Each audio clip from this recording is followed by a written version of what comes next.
क्या सावंत के मंत्री की जाने वाली है कुर्सी? क्या विश्वजीत राणे से छिनने वाला है मंत्रालय? क्या बिल्डरों की मुट्ठी में है राणे का मंत्रालय? क्या राणे कर रहे हैं अपने निजी फायदे के लिए गोवा के साथ खेल?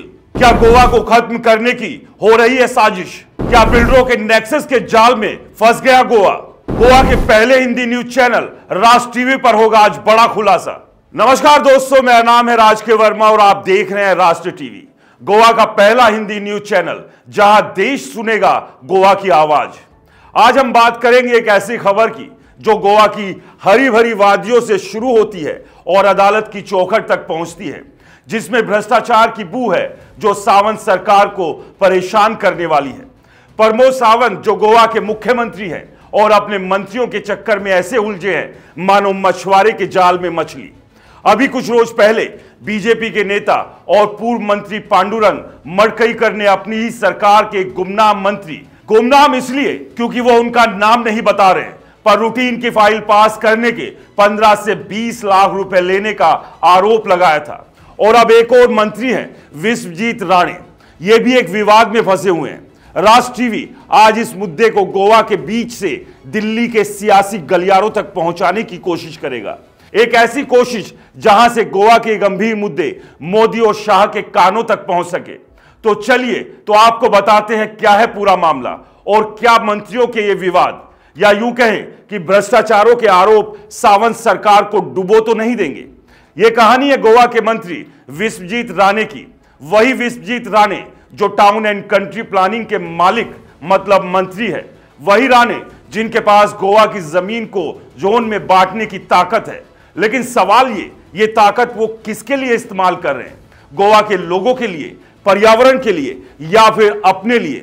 एक पीआईएल ने इस सवाल को अदालत की चौखट तक पहुंचा दिया और आज हम इस कहानी को खोल कर देखेंगे कि आखिर ये पीआईएल क्या कहती है और इसके पीछे का सच क्या है। सबसे पहले बात करते हैं इस पीआईएल की। बॉम्बे हाई कोर्ट की गोवा बेंच में यह याचिका दायर की गई और आरोप यह है कि विश्वजीत राणे ने town and country planning act के सेक्शन 17(2) का इस्तेमाल अपने निजी फायदे के लिए किया। अब यह सेक्शन 17(2) क्या है? यह वो कानून है जो सरकार को रीजनल प्लान 2021 में गलतियां सुधारने की इजाजत देता है। मतलब अगर कोई जमीन गलत जोन में डाल दी गई हो तो उसे ठीक किया जा सकता है। लेकिन पीआईएल कहती है कि राणे ने इसकी आड़ में अपनी और अपनी पत्नी देविया राणे की कंपनी की जमीनों को जोन में बदलवाया। कैसे? खेतों को रेजिडेंशियल जोन में तब्दील कर दिया। और यह कोई छोटी मोटी जमीन नहीं, हजारों वर्ग मीटर की बात है। अब सवाल उठता है, यह गलती थी या गलती का बहाना था?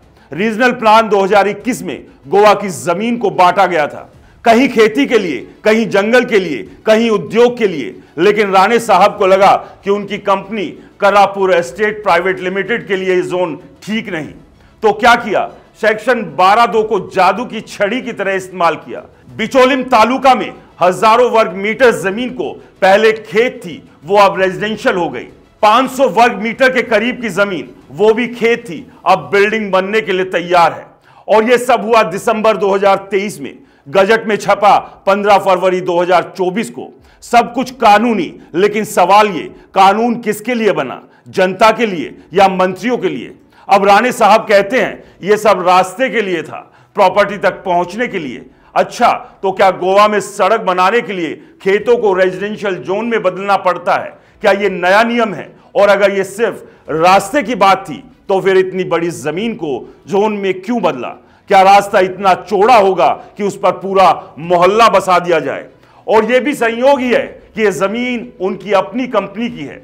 उनकी पत्नी देविया राणे जो बीजेपी की विधायक है, वो भी इस कंपनी में डायरेक्टर है। क्या कहें, परिवार का कारोबार और सत्ता का रंग दोनों साथ चमक रहे हैं। यह पीआईएल को अकेली शिकायत नहीं है। इससे पहले भी Goa foundation, Khazan society of Goa और गोवा बचाओ अभियान ने सेक्शन 17(2) के खिलाफ याचिका दायर की थी जून 2023 में, और बॉम्बे हाई कोर्ट ने मार्च 2025 में फैसला सुनाया।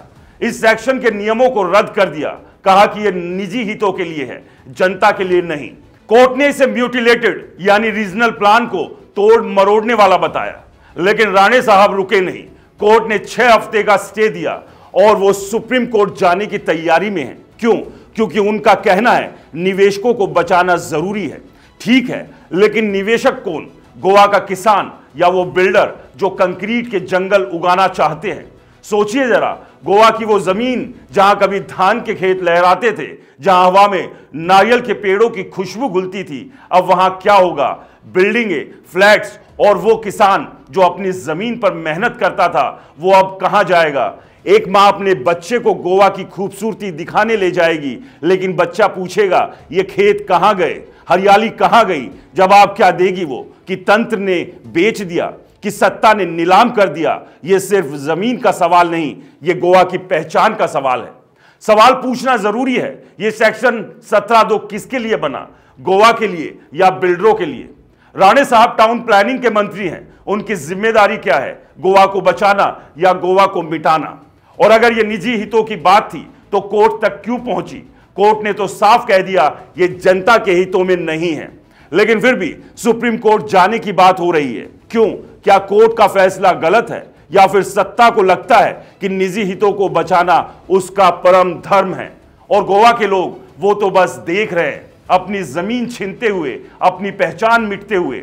तो दोस्तों, ये थी गोवा की वो कहानी जहां एक मंत्री के खिलाफ PIL दायर हुई, जहां सेक्शन 17(2) ने सवाल खड़े किए। सवाल ये, क्या गोवा अब भी गोवा रहेगा या फिर ये सिर्फ बिल्डरों का गोवा बन जाएगा? आप क्या सोचते हैं? क्या राणे साहब का जवाब सच है या फिर ये बस एक और बहाना है? हमें बताइए, क्योंकि ये कहानी सिर्फ गोवा की नहीं, गोवा की संस्कृति, उसकी अस्मिता और गोवा की पहचान की है। क्योंकि आज आप ऐसे ही खामोश रहे तो सत्ता कल बिल्डरों के साथ मिलकर आपकी प्रकृति को कुचल देगी।